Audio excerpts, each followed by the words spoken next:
1820년대 러시아는 카프카스 산맥이라고 불리는 지역에서 원주민들과의 전쟁에 돌입했습니다. 이 지역은 오늘날의 조지아와 맞닿아 있고 오스만 제국과도 인접해 있었기 때문에 러시아에게는 지정학적으로 매우 중요했습니다.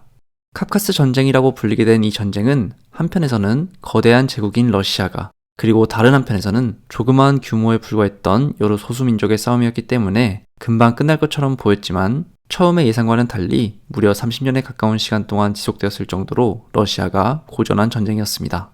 또한 그 과정에서 근대 이후의 전쟁에 관한 여러 가지 생각할 거리도 남겨주었는데요. 그래서 오늘은 카프카스 전쟁이라고 불리게 된 이 전쟁에 관해서 살펴볼까 합니다.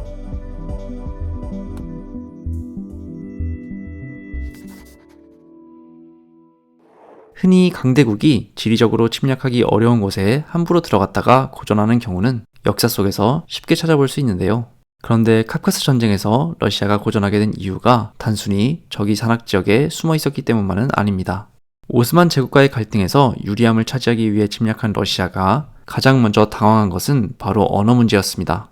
상대방을 이해하고 그들의 전략을 파악하기 위해서는 당연히 상대방의 언어를 잘 알아야 했고, 이를 위해서 해당 외국어를 잘 알고 있는 전문가를 자국의 편으로 끌어들여야 했습니다.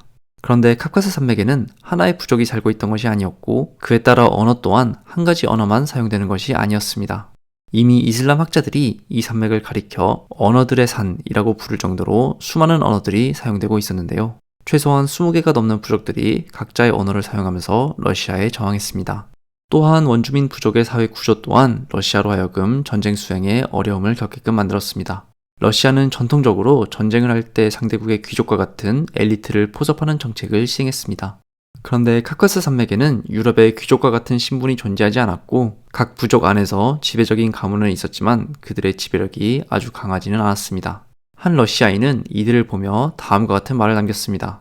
이곳 지배자들은 각각 개인의 카리스마에 따라서 일정한 권력을 가지고 있기는 하지만 전체적으로 봤을 때 권력이 주민들의 손에 놓여 있다. 마을의 노인이나 관리들의 동의 없이는 지배자라고 할지라도 주요 결정을 혼자 내릴 수 없다. 그런데 러시아의 공격으로 인해 원주민 사회 내부에도 한 가지 중요한 변화가 일어났습니다. 바로 종교의 역할인데요. 이전까지 카프카스 산맥의 원주민 부족들은 대부분의 경우 이슬람교를 믿고 있었습니다. 그러나 중동의 다른 지역에 비해 이슬람이 사회 전체에 끼치는 영향력이 약한 편이었습니다.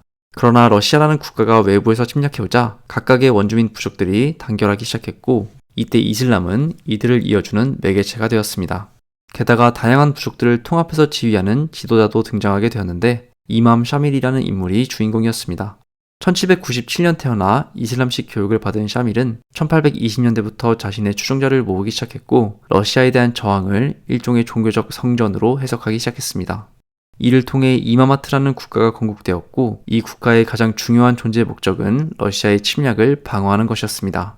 한편 러시아는 지리적인 불리함으로 인해 공격이 지지부진하자 전체 군사력의 약 4분의 1인 20만 명의 군대를 카프카스 산맥에 배치했습니다.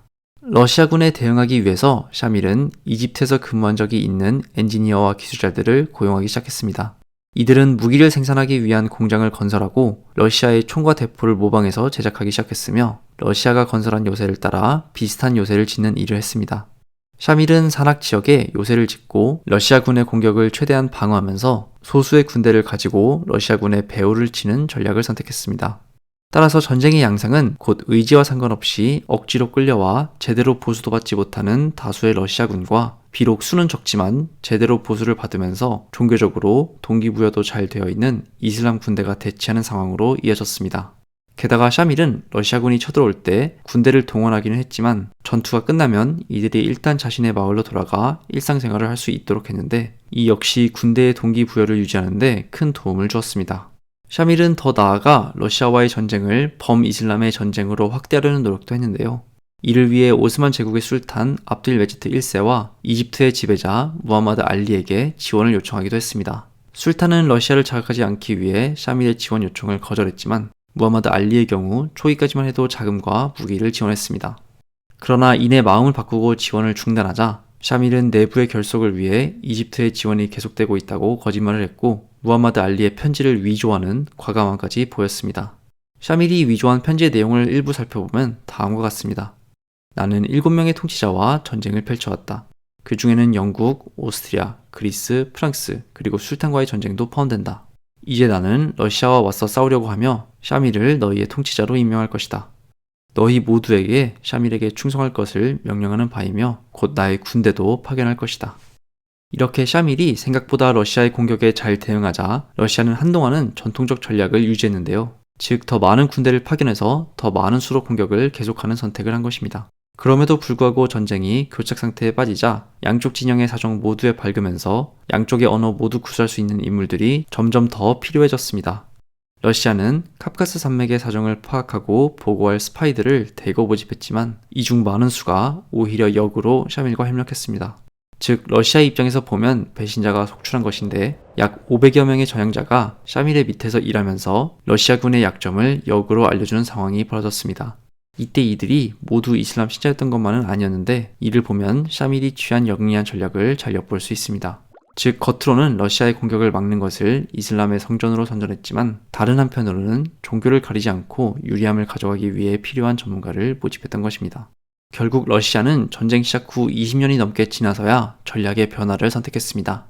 1840년대부터 새로 이 지역의 전쟁을 담당하게 된 러시아의 미하일 보른초프는 단순히 군사적 힘에 의존해서 승리하려는 전략을 버리고 사회적 그리고 경제적인 방면으로도 샤밀을 압박하기 시작했습니다.